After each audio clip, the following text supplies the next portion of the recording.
Silakan tangannya seperti ini dulu. Oke. Investasi seperti ini. Investasi coba silakan diucapkan juga, silakan diucapkan. Iya. Investasi Investasi adalah sesuatu yang akan memasukkan sesuatu ke kantong kita. Nah, duit berarti. ya. Kemudian yang selanjutnya, sini Pak, lagi tangannya seperti ini. Caranya beda mah. Oke, nggak apa-apa, sudah. Ya. Selalu diucapkan pembelanjaan adalah sesuatu yang akan mengeluarkan uang dari kantong kita. Pemburusan udah. Nah,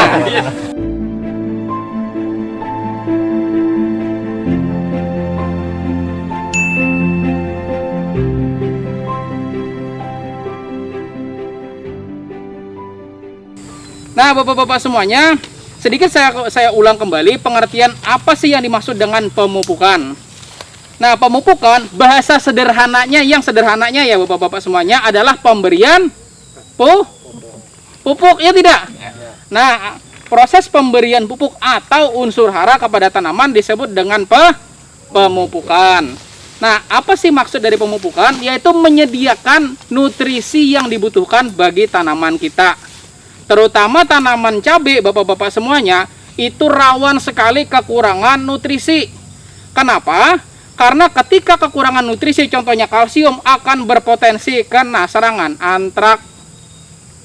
Nah, jadi kalau pian-pian sebertahan di sini, kalau tanamannya ada antrak, kalau selama ini ada antrak, tiba-tiba belikan obat ini campur, tidak bisa mati, itu bisa jadi karena kondisi kalsiumnya memang rendah.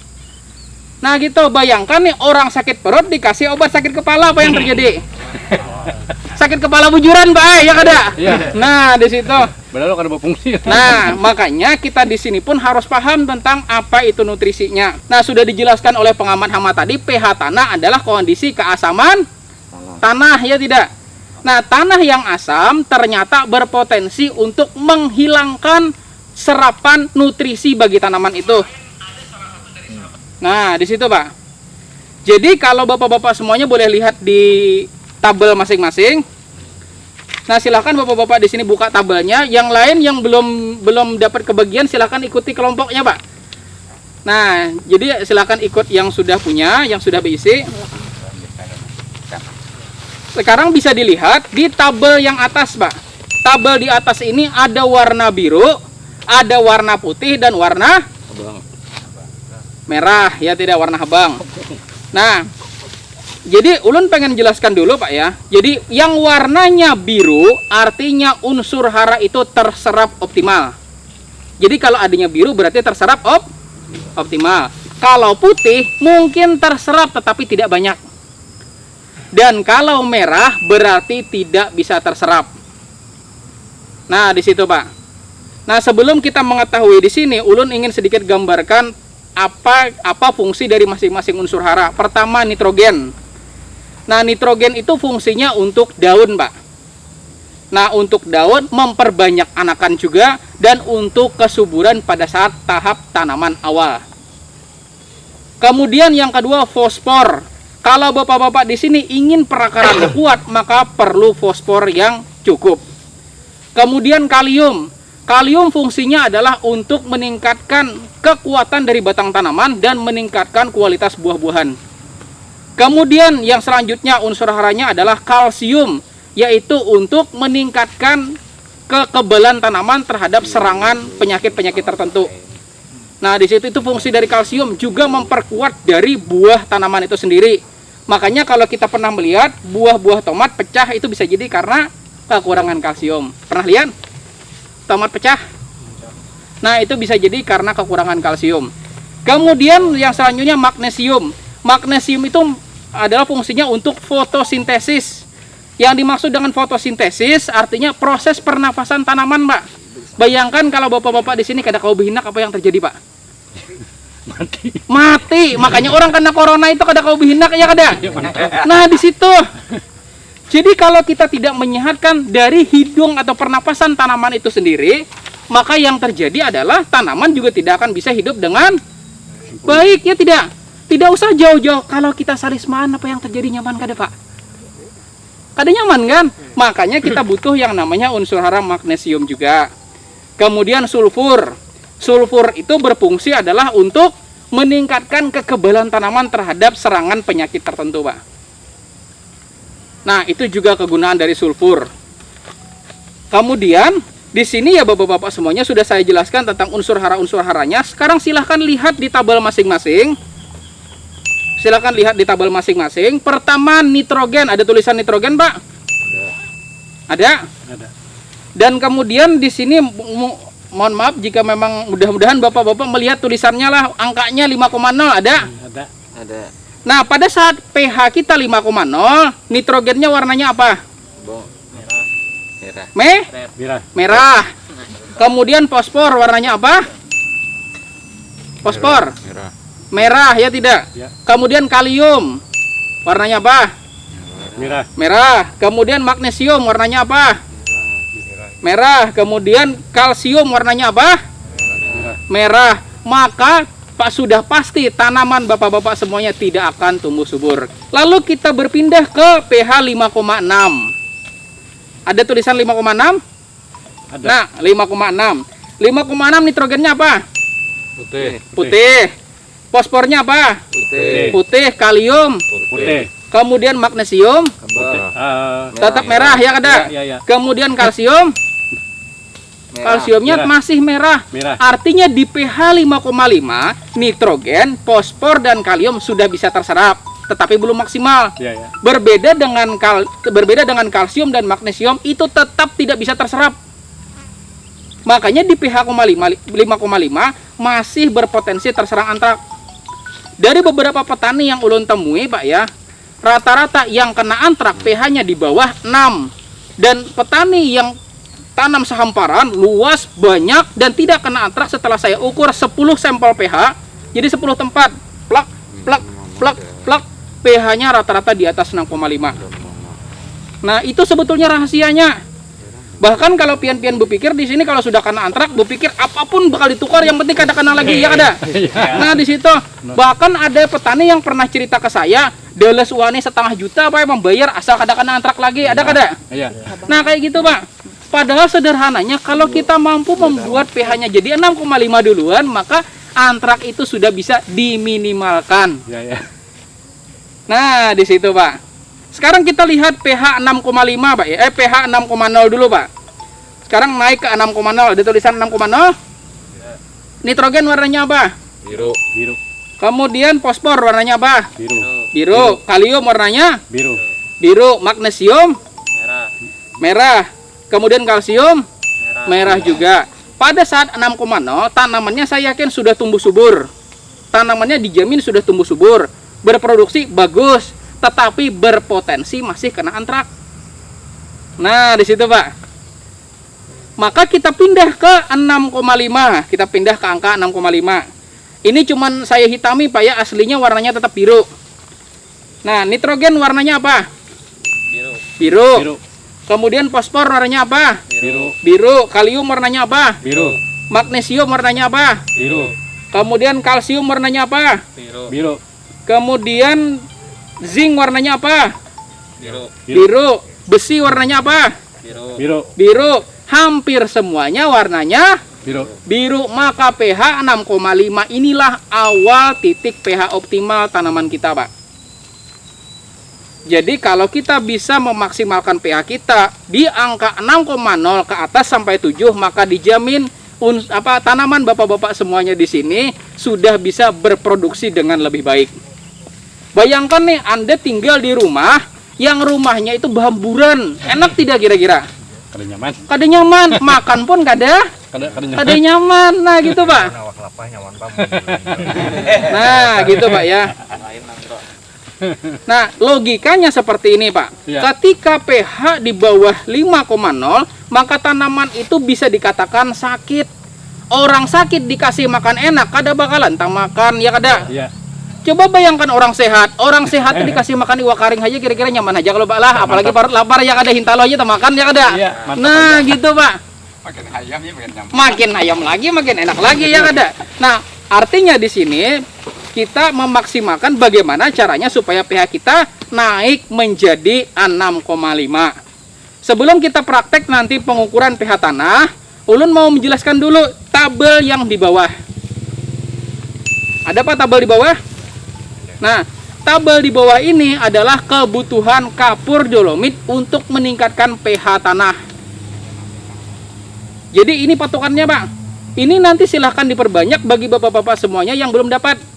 Karena ini patokan untuk pian-pian yang mau bakabun atau mau bertani hortikultura. Nah, di situ silahkan diperbanyak nanti.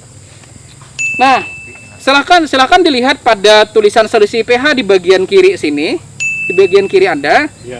Nah, ketika selisih pH ini 2,0, artinya misalnya nih kita pengen meningkatkan ke 6,5, ya tidak? Ya. Sedangkan pH kita setelah diukur cuman 4,5, berarti naiknya berapa? 2, ya kada? Ya. 6,5 kurang 4,5, berarti kebutuhannya 2. Maka ketika kita ingin meningkatkan 2 tingkatan pH dari 4,5 ke 6,5, dibutuhkan kapur dolomit sebanyak 6,83 ton per hektar. Mantap. Mungkin Anda berkata, wah banyaknya, ya ada. Nah, itulah kenapa tanahnya jangan sampai asam. Iya. Nah, di situ Pak. Tetapi kalau Anda sudah melakukan pengapuran, Anda cukup melakukan sekali untuk 5 sampai 7 tahun ke depan. Nggih. Jadi ini semacam investasi untuk kesehatan tanah Anda. Nah, jadi Anda sudah tahu belum apa itu pengertian investasi, Pak? Sudah tahu, Pak? Nah, investasi boleh tangannya seperti ini dulu, tangannya seperti ini dulu, Pak. Iya. Silakan tangannya seperti ini dulu. Oke. Investasi seperti ini. Investasi coba silakan diucapkan juga, silakan diucapkan. Iya. Investasi Investasi adalah sesuatu yang akan memasukkan sesuatu ke kantong kita. Nah, Murah duit berarti. ya.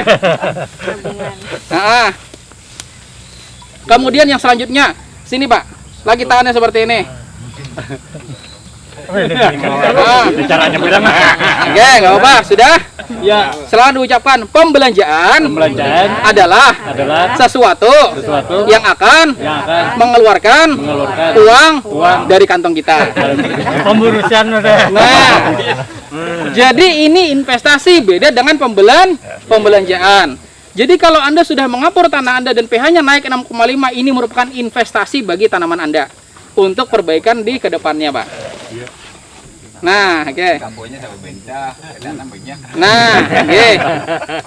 Kemudian periksakan tanahnya dahulu supaya tahu selisihnya. Kemudian silahkan lihat di tabel di selisih pH 1,0, Pak.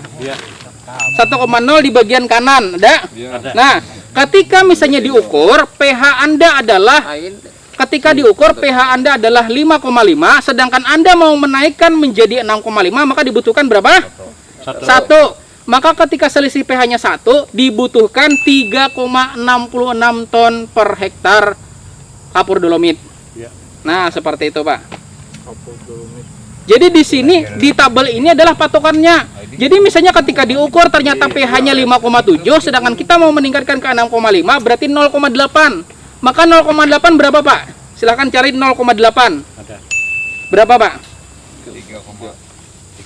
3,03 atau 3 ton. Segitu, Pak. Kalau pH-nya adalah 0,8.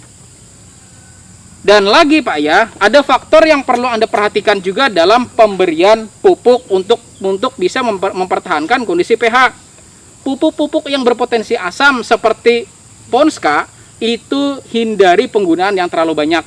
Karena Ponska sifatnya asam. Ketika Anda memberikan Ponska dalam jumlah yang besar, maka berpotensi membuat pH tanahnya turun. Ponska, ZA, ZK itu mempunyai potensi untuk turun. Maka ketika Anda mau memupuk Ponska, pupuklah hanya maksimal fase pertengahan saja. Iya. Jadi Ponska itu hanya bagian awal sampai pertengahan. Tapi Ponska itu dibutuhkan untuk tanaman supaya tetap sehat, Pak. Nah, di situ. Lain SP36 lah. Bukan Ponska.